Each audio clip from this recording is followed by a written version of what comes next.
manifestant dans la plus grande de la Chine. Il a pleuré. Avec le Parti communiste chinois et Abbas Xi Jinping.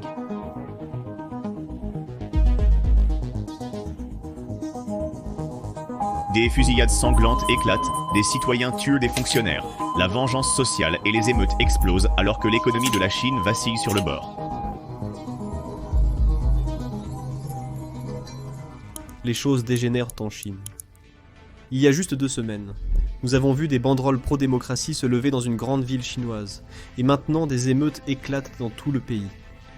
En fait, dans une ville, les choses ont tellement dégénéré qu'un manifestant a tué un officiel du Parti communiste chinois, et le public célébrait la mort. Un commentateur chinois a déclaré publiquement qu'en période de difficultés économiques, les méfaits du Parti communiste chinois provoqueront une réaction du public. Des commentaires comme ceux-ci inquiètent Xi Jinping, car ils menacent le règne du Parti communiste chinois. Mais je ne pense pas qu'il puisse le maintenir beaucoup plus longtemps. Et il y a plusieurs raisons à cela. Xi Jinping, parce qu'il a tourné le dos à la consommation comme base fondamentale de l'économie chinoise, il n'y a qu'une seule issue pour sauver une situation de plus en plus sombre. Et c'est d'exporter davantage. La Chine ne croît pas au rythme de 5,0% rapporté pour l'année dernière. Elle pourrait même ne pas croître du tout, mais nous savons que la tendance est à la baisse car nous pouvons voir des signaux de prix qui craignent même la déflation. Même si la Chine connaissait une croissance à 50, elle ne croîtrait probablement pas assez vite pour permettre à ses gars de rembourser leurs dettes. La Chine a non seulement un problème avec Trump en ce moment, la Chine a non seulement un problème avec une économie qui semble se contracter, la Chine a maintenant son 2008. En 2008, ils ne voulaient pas subir de récession. Alors, ils ont surstimulé leur économie, ils ont accumulé la dette. Et maintenant, cette dette est tout simplement trop lourde. Donc, vous avez toutes ces crises qui frappent en même temps. Et donc, Xi Jinping, qui il y a quelques mois, vous savez, il avait l'air de vouloir diriger le monde. En ce moment, il aura de la chance de simplement se réveiller vivant le matin. Cette défaite a à voir avec la crise hypothécaire chinoise, qui n'a fait qu'empirer depuis le début de la guerre tarifaire. Maintenant, la dernière fois que nous avons fait une vidéo sur la crise hypothécaire en Chine, et les manifestations qui ont eu lieu dans le pays à cause de cela, notre vidéo a été démonétisée et restreinte quelques heures seulement après le téléchargement. Pour nous, c'était insensé, car nous avons évoqué des manifestations dans de nombreux pays, et pour une raison inconnue, seule cette vidéo a été supprimée. Eh bien, plus d'1 an après avoir publié cette vidéo, YouTube a décidé qu'il avait fait une erreur et a décidé de lever les restrictions et de monétiser notre vidéo. Nous craignons que cette vidéo soit également démonétisée et restreinte, car nous abordons le même sujet aujourd'hui. Alors si vous pouvez nous aider et appuyer sur le bouton j'aime et s'abonner en bas et le partager sur vos réseaux sociaux, de cette façon nous n'aurons pas besoin de l'algorithme YouTube. Avant d'aborder la crise hypothécaire, je souhaite revenir brièvement sur la manifestation pour la démocratie qui s'est déroulée en Chine il y a 2 semaines. Cela s'est passé le 15 avril ou peut-être le 14 avril, donc il y a environ 2 semaines, et voici le rapport. D'énormes banderoles demandant un changement politique ont été suspendues à un pont surélevé à Chengdu, en Chine, avec l'inscription « Sans réforme du système politique, il n'y aura pas de renaissance nationale ». Le peuple n'a pas besoin d'un parti politique au pouvoir sans contrôle. La démocratie n'a pas besoin qu'on lui indique la direction. Elle est la direction. Le manifestant à l'origine de cet acte audacieux a partagé une photo de la scène avant qu'il ne disparaisse de force. Vous pouvez faire des suppositions sur la signification de cela, mais nous avons plus d'informations sur le manifestant. Terminons d'abord ce rapport. Il a révélé qu'il avait passé une année entière à se préparer pour ce moment, déterminé à ce qu'il soit vu et mémorisé quel que soit le coût. Ses derniers mots avant que tout contact ne soit perdu étaient « Tout ce que je souhaite, c'est la démocratie en Chine ». Les étrangers ne comprennent pas le courage qu'il faut pour faire cela. Personne ne souffre plus aux mains du Parti communiste chinois que le peuple chinois. Et il semble qu'il s'exprime enfin. Dans un instant, nous aborderons un rapport sur la jeunesse chinoise qui utilise les médias sociaux chinois, qui sont fortement censurés et qui interpellent directement Xi Jinping. Mais avant cela, je souhaite approfondir le lieu où ces banderoles ont été installées. Vous voyez, la ville a été très judicieusement choisie. Chengdu est la même ville dont les influenceurs TikTok des États-Unis s'émerveillent toujours et disent à tout le monde qu'ils ne connaissent pas la vraie Chine. Alors voici un rappel que tout comme n'importe quel autre pays, la version réelle de lui-même a de nombreuses versions différentes. La différence est que, dans un pays autoritaire, les gens ne sont pas autorisés à critiquer ouvertement les versions d'un pays que le gouvernement ne veut pas que vous voyiez. Mais de temps en temps, nous recevons des rappels qu'il se passe beaucoup de choses sous la surface sur lesquelles les gens restent silencieux. Eh bien, il semble maintenant que le peuple chinois s'exprime, et cette protestation n'était que le début, mais avant d'arriver à d'autres protestations. Voici ce que nous savons sur cet activiste. Maintenant, avant de quitter ce rapport, je tiens à mentionner, pour tous ceux qui pourraient être inquiets, que ce manifestant est déjà en détention du Parti communiste chinois. Donc nous ne le mettons pas en danger en partageant sa photo. En fait, cette photo fait déjà le tour des réseaux sociaux chinois. L'activiste qui a accroché les banderoles sur le viaduc à Chengdu s'appelle Milei Xinglin, un jeune homme de 27 ans originaire du Sichuan. D'après lui, ces banderoles ont été préparées durant un an. Avant l'action, il a rencontré un conflit de travail avec Shenzhen Board Vision Hinchuan Technology. Pendant le processus de plainte auprès du département d'inspection du travail, le personnel s'est défaussé de diverses manières. Il a même raccroché le téléphone avant qu'il ait pu finir d'expliquer la situation. Maintenant, cela peut sembler être une question insignifiante, mais nous devons réaliser que c'était probablement l'une des nombreuses choses qui dérangent la population chinoise et c'est ce qui l'a poussé à bout. Vous rappelez-vous du printemps arabe au Moyen-Orient ? Cela a commencé en Tunisie lorsqu'un vendeur de produits a vu son chariot saisi par les autorités, et lorsqu'il est allé se plaindre, ils l'ont simplement ri au nez. Alors il s'est immolé par le feu pour protester contre le régime autoritaire. Et en quelques semaines après cet événement, le gouvernement est tombé. Cela ne veut pas dire que cela arrivera en Chine, mais nous devons garder à l'esprit que beaucoup de grandes manifestations commencent comme un petit événement. Et il semble que cela se passe déjà en Chine. Ici, nous avons un autre adolescent qui se plaint publiquement de la manière dont Xi Jinping gère cette guerre commerciale. Récemment, la Chine et les États-Unis ont recommencé à se battre dans la guerre commerciale. Les États-Unis annoncent une hausse des tarifs et le Parti communiste chinois réplique aussitôt qu'il se battra jusqu'au bout. Cela semble courageux, mais réfléchissez-y, qui en souffre vraiment ? Ce ne sont pas les officiels ou les riches, c'est nous, le peuple ordinaire. Les prix augmentent d'année en année, impactant notre vie quotidienne. Les œufs sont chers, la viande est chère, et les fruits sont encore plus chers. Les jeunes diplômés peinent à trouver un emploi et se retrouvent au chômage. Licenciements en ligne, fermeture d'usines et de petites entreprises. Le Parti communiste chinois ne se préoccupe pas de sauver l'économie. Il continue de réprimer les entreprises privées tout en combattant les États-Unis dans la guerre tarifaire, prétendant protéger les intérêts nationaux. Mais qui est le pays, n'est-ce pas nous ? Nos emplois sont menacés et on parle de souveraineté et de fermeté. À quoi bon ? Les États-Unis haussent les tarifs, la Chine réplique aussitôt. Cela peut ressembler à un va-et-vient, mais le véritable coût est payé par nous, les gens ordinaires. Les commandes d'usines ont disparu, le commerce extérieur est chaotique, les travailleurs sont licenciés et les patrons fuient. Les moyens de subsistance ne sont pas protégés. Le Parti communiste chinois prétend ne pas créer de problème, pourtant il semble en causer actuellement. Si le dirigeant se souciait vraiment du peuple, il se concentrerait sur l'amélioration de nos vies, pas seulement sur les apparences. Il n'y a pas de gagnant dans une guerre commerciale. Il s'agit de pouvoir et de sagesse. Quand ils disent que se battre jusqu'au bout, ils jouent avec notre subsistance. Ils se battent, mais nous mourrons de faim. Nous refusons d'être entraînés là-dedans. Nous voulons simplement un emploi stable, de quoi nous nourrir et une vie paisible, sans payer le prix de leur lutte. C'est aussi simple que ça. Malheureusement pour le Parti communiste chinois, leur problème ne s'arrête pas là. Si vous suivez la chaîne, nous en avons parlé. Comment l'économie de la Chine est insoutenable, et c'était même avant que la guerre tarifaire ne commence. Vous voyez, la Chine a été confrontée à la crise hypothécaire qui a été la bête noire de son existence. Eh bien, les choses ne se sont pas beaucoup améliorées pour le Parti communiste chinois. Et ici, les citoyens chinois sont toujours très en colère contre les responsables du Parti communiste chinois qui cachent leur avenir. Ici, vous pouvez voir des manifestants protester contre des projets de construction inachevés.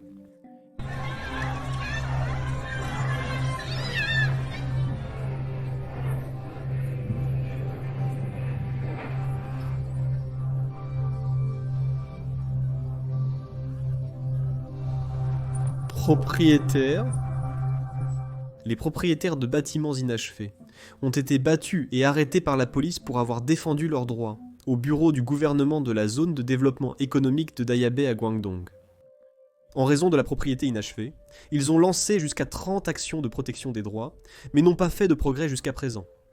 La vidéo sur place montre que les propriétaires se sont rassemblés à la porte du bâtiment de la zone de développement, bloquant la porte du gouvernement et criant des slogans tels que « Rendez-moi ma maison » et « À bas les profiteurs ».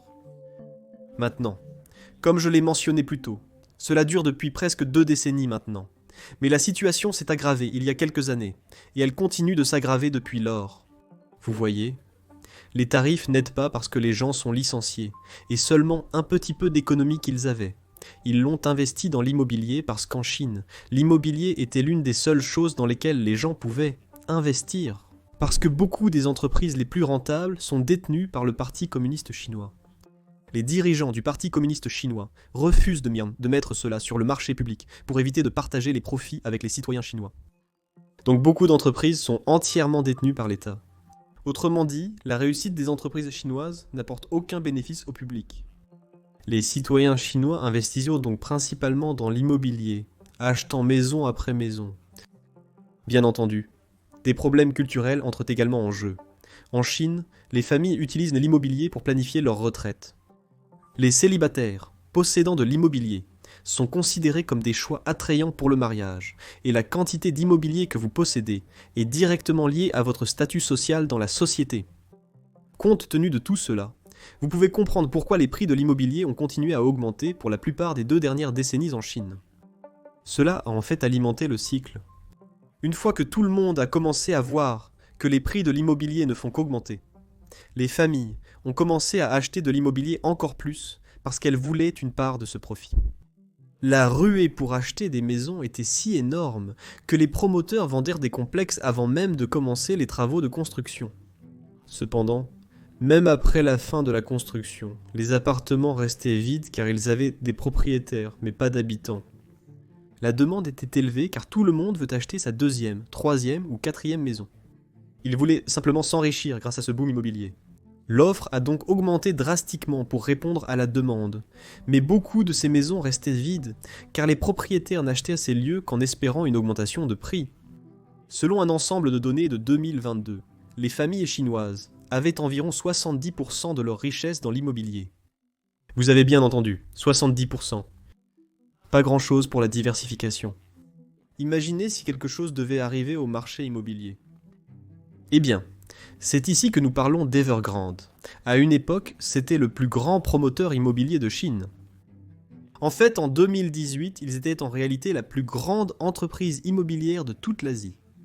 De nos jours, face à quelque chose d'aussi grand, les gens présument simplement que tout est légitime. Cependant, ce n'est souvent pas le cas. En Amérique, nous avons appris cette leçon en 2008.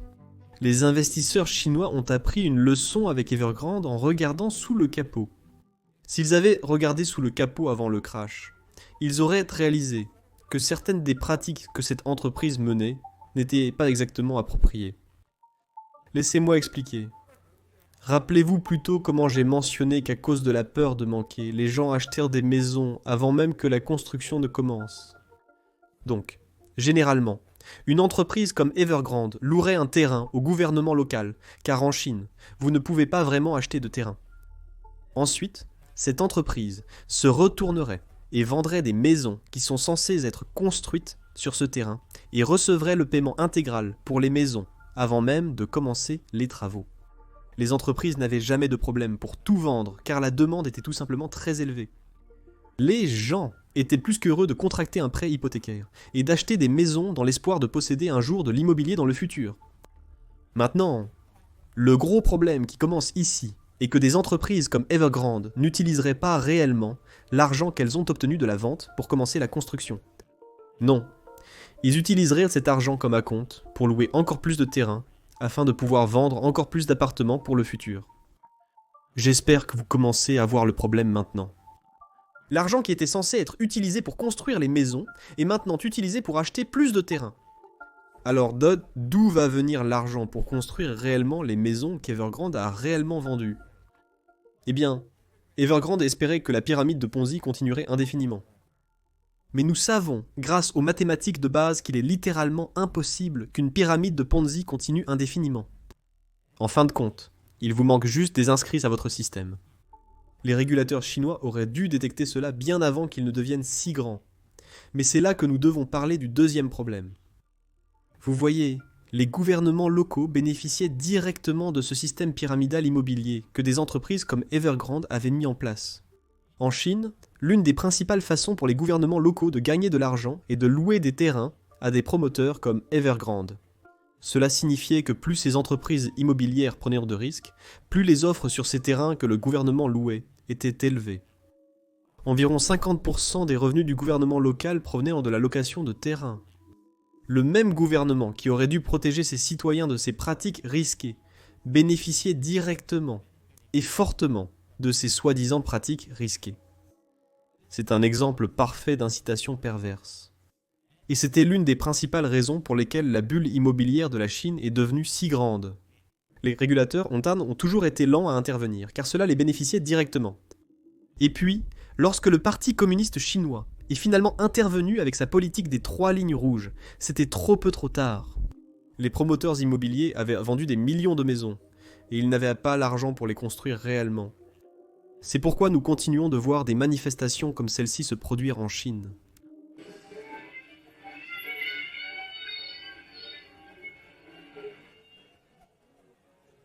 Malheureusement, il semble qu'une de ces manifestations ait tourné au drame. Le secrétaire du sous-district d'Ayugua, dans le district du Xinjiang, dans la province du Guangdong, a été battu à mort par des pétitionnaires du Nil à l'entrée du bureau du sous-district. Un autre incident mortel.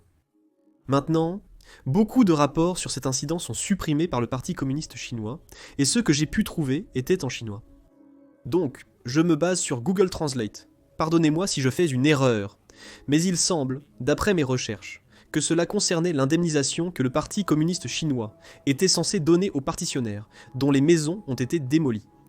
Mais il semble que ce fonctionnaire spécifique du Parti communiste chinois ait été impliqué dans le fait de faire taire les partitionnaires et de s'assurer qu'ils ne soient pas payés. Je suppose qu'il y avait de la corruption impliquée. Alors, l'un des pétitionnaires en colère a attendu à l'extérieur du bureau le 17 avril, et quand il a vu l'officiel, c'est à ce moment que l'incident s'est produit.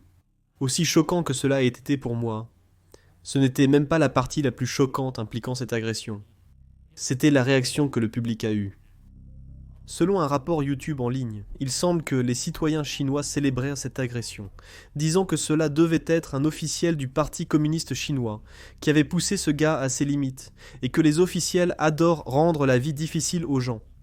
Un commentaire est même allé jusqu'à rejeter toute la faute sur le Parti communiste chinois, disant que sous la pression économique, les méfaits du Parti communiste chinois provoqueront une réaction du public. Je souhaite évoquer une autre décision peu judicieuse prise par le Parti communiste chinois depuis le début de cette guerre commerciale. Une de mes histoires préférées est celle où Xi Jinping interdit aux compagnies aériennes chinoises d'acheter des avions Boeing, alors qu'il voyage personnellement dans des avions Boeing. Eh bien, la réponse de Xi est que toutes ces compagnies aériennes chinoises devraient acheter l'avionneur chinois Santomac et son modèle phare, le Jet 100 919. Eh bien, j'ai ici une raison parfaite pour laquelle il n'achète pas chez le fabricant chinois. Ici, nous avons un chinois 919 qui est littéralement tombé dans une ferme. C'est juste pour donner un exemple de polissage de la balle.